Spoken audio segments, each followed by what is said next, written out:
క్షమించమన్నా నన్ను క్షమించట్లేదండి. ఓకే, మీ పాయింట్ మాట్లాడుకుందాం. ఇప్పుడు చైనా, జపాన్ ఎక్కడికో అభివృద్ధి సాధిస్తుంటే మనం ఇంకా చీరల దగ్గర ఉన్నామండి. ఈ ఇరాను, ఈ ఇరాక్, ఈ ఆఫ్ఘనిస్తాను మనం ఇంకా అక్కడే ఉండిపోతే ఆఖరికి చివరాఖరికి థాయిలాండ్ అభివృద్ధి సాధించింది. చూడండి, ఆ బిల్డింగ్ చూడండి మన డబ్బులతోని. ఒకప్పుడు 2010లో ఒక థాయ్ బాట్ వచ్చేసి ₹1 ఉండేది.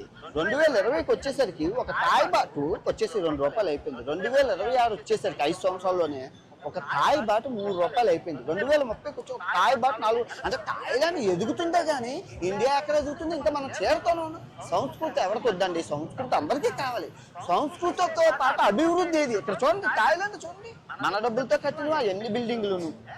ఇప్పుడు ఇరాను అభివృద్ధి లేదు, దరిద్రంలోకి వెళ్ళిపోతున్నా. గురక వేసుకోవాలి, ఆడవాళ్ళకి ఇష్టం లేదు అక్కడ గురక వేసుకోవడం. వీళ్ళు గురక వేసుకోవాలన్నందుకు 10,000 తలకాయల అమ్మాయిలు తీసేశారు. అది ఎక్కడ న్యాయం? ఏమంటే సంస్కృతి అంటారు. ఇరాన్లోని నిన్న జస్ట్ వారం రోజులు అయింది, 9 ఏళ్ల అమ్మాయిని పెళ్లి చేసుకోవచ్చట ముస్లిం వాళ్ళు. చట్టం తీసుకొచ్చారు, ఆ మహమ్మద్ గారు చేశారని చెప్పి, ప్రవక్త ఎవరో చేశారని. అది ఎక్కడ న్యాయం? ఇప్పుడు ఏమనంటే సంస్కృతి అంటారు. అలా సంస్కృతి అని చెప్తే ఎలా అవుతుంది? ఇప్పుడు ఆడవాళ్ళకి నేనేమంటున్నా, ఆడవాళ్ళకి స్వేచ్ఛ ఇస్తే అభివృద్ధి సాధిస్తాం. ఆడవాళ్ళు మనం చీరకి ఇంటికి. ఇప్పుడు ఆఫ్ఘనిస్తాన్ ఉందంటే ఆడవాళ్ళు బయట తిరగకూడదు, ఆడవాళ్ళు స్కూల్కి వెళ్ళకూడదు, ఆడవాళ్ళు కాలేజ్కి వెళ్ళకూడదు. ఎంతవరకు న్యాయం?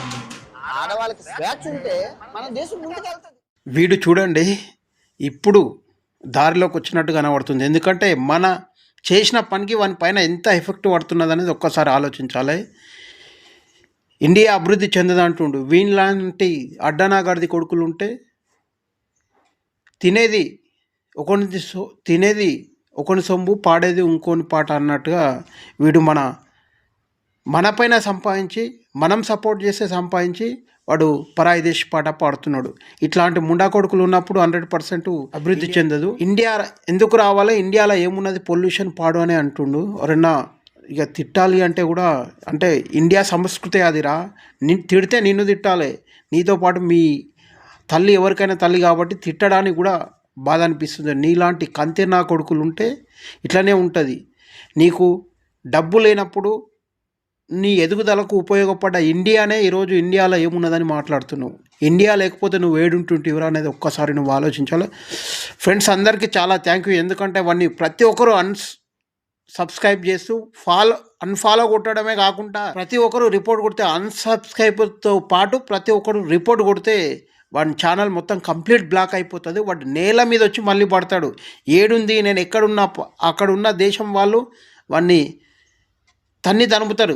ఆ దేశంలో ఇట్లాంటి దేశానికి వ్యతిరేకంగా మాట్లాడితే అక్కడ తన్ని తరిమేస్తారు. కాబట్టి అట్లాంటి మాట్లాడకుండా అప్పుడు బుద్ధిగా ఉండే ప్రయత్నం మనం చేశాడు. కాబట్టి మనం ఎంత సపోర్ట్ చేస్తే వాడు మనని ఈరోజు అంతా తన్నిండు. కాబట్టి వానికి 100% పనిష్మెంట్ ఏంది, ఎదురు తిరిగితే ఏ విధంగా ఉంటుంది అనేది వానికి చూపించవలసిన అవసరం ఉంది. మన అమ్మవారిను వాడిని మాట్లాడము, వాడు మృగానికన్నా హీనంగా మాట్లాడడం జరిగింది.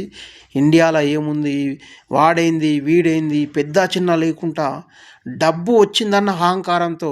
కాబట్టి వాడిని 100% అహంకారాన్ని దించి వాడిని నేల మీద దింపవలసిన బాధ్యత మన అందరిపైన ఉంది. కాబట్టి ప్రతి ఒక్కరూ రిపోర్ట్ కొట్టాలని అందరికీ సవినయంగా, ఇంకా చాలామంది కొట్టలేదు. కాబట్టి దయచేసి చూసిన ప్రతి ఒక్కరు, చూడని వాళ్ళు కూడా చూసి కొడితే థ్యాంక్ యూ అందరికీ.